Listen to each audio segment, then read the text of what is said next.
Hello everybody and welcome back or welcome to my channel. Holy cow, it's been a long time.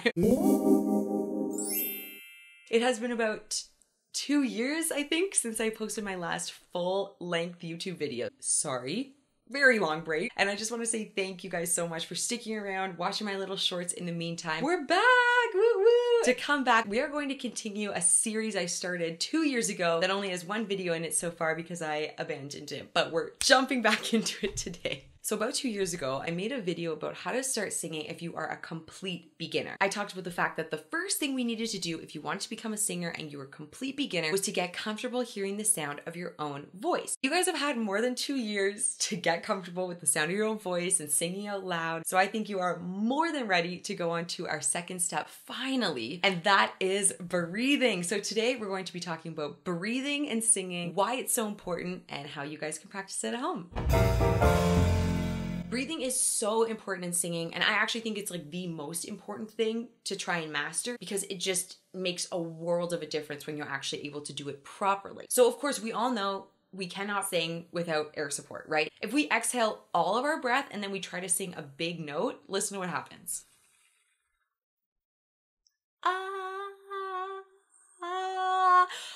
Oh, I was actually really trying my hardest there too. Very quiet, very weak, no control. There's just nothing left in the tank. We're kind of running on empty there, right? We need to figure out how to control our breathing, how to be able to inhale a big enough breath to support a nice steady exhale that will allow us to hold big long notes, sing nice and loudly, control our pitch. Essentially, our main goal is to move our breathing process from here down to our diaphragm. When we take a deep breath in our day-to-day lives, we tend to do this.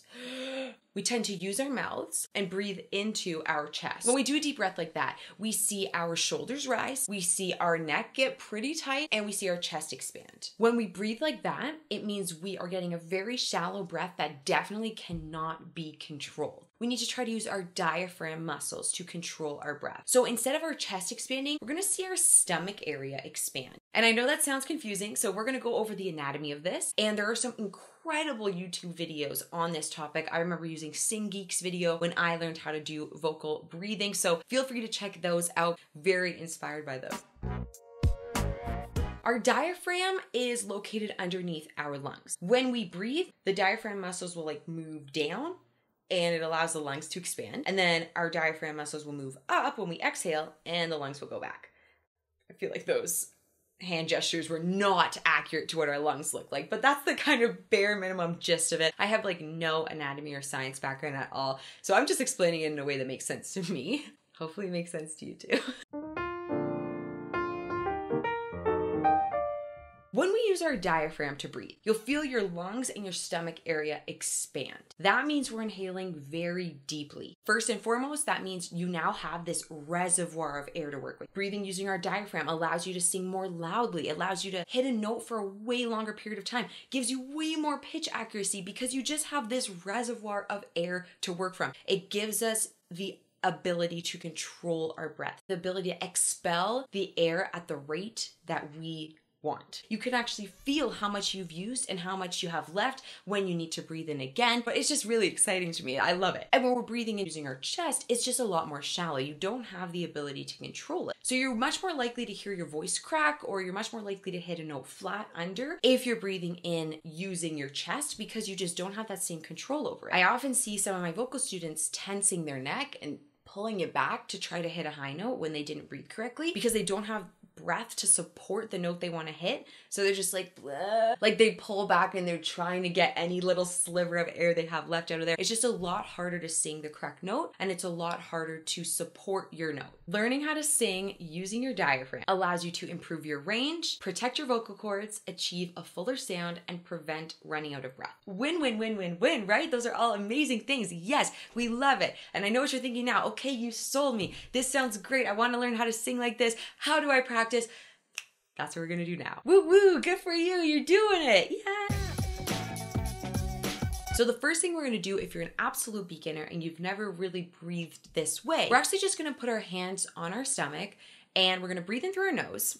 And when we breathe in, we're going to physically, manually push our stomach out. And when we exhale, we're going to contract our stomach muscles. So breathing in through the nose, stick out your stomach, breathe out, kind of flex your muscles back in. So this is kind of what it feels like when we use our diaphragm to breathe. And I know there are a lot of vocal teachers who hate when students start practicing by doing this, and I totally understand that, but for me, this is actually what I had to do to be able to figure out if I was breathing correctly. So we're just gonna practice this feeling. Our body gets used to what it's gonna feel like, so then when we do start doing our breathing correctly, it's not a foreign feeling. The really important thing to remember, the thing you should be always conscious of when you're trying to practice this breathing, we shouldn't see the shoulders go up. We should not see the neck get tight. We want everything up here to stay very relaxed. It's not gonna be something that comes to you immediately, but just be conscious of it. Be kind of aware of it as you are learning and practicing. Okay, so once you feel like you're comfortable with the feeling of that type of breathing and what's going to happen in our body, let's try an actual exercise. We're going to breathe in for 4 beats. We're gonna inhale through our nose. As you do so, think about where your air is going. Can you feel it? We're gonna keep our hands on our tummy. We're gonna see if we can get those lungs to expand. So you should see your belly moving outward. Then we're going to exhale on a shh sound, SH. Keeping the teeth together,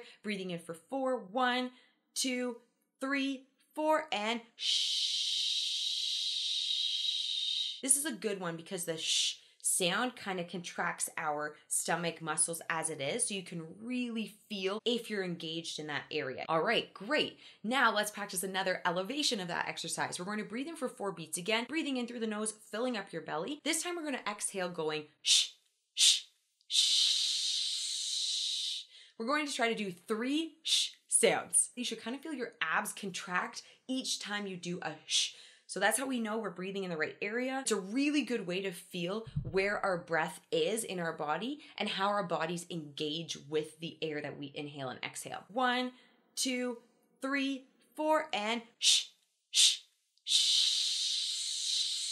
As a reminder, this takes practice. Everything with music takes practice, but I found breathing in particular to be by far the longest part of my journey. So be patient with yourselves. It isn't like a boom, we're gonna do it and it's gonna happen. It might take some practice. But as of now, that's a really good place to start. So focus for a little bit on just actually trying to consciously move your inhales down from here to the diaphragm. See if we can get that diaphragm muscle engaged and activated. We really wanna make sure our shoulders are staying down, loose, relaxed. Everything's happening down here and not up here. Thank you guys so much for sticking around through this entire video. I know it's pretty heavy. It's kind of a lot of anatomy, just a lot of terms and practice and body movement and all that stuff. So thank you guys so much for sticking around. I'd love some comments on what you'd like to see in this series next. I'd love to do another video just about breathing exercises and different difficulty levels of breathing exercises. So please keep me posted. Can't wait to see you soon.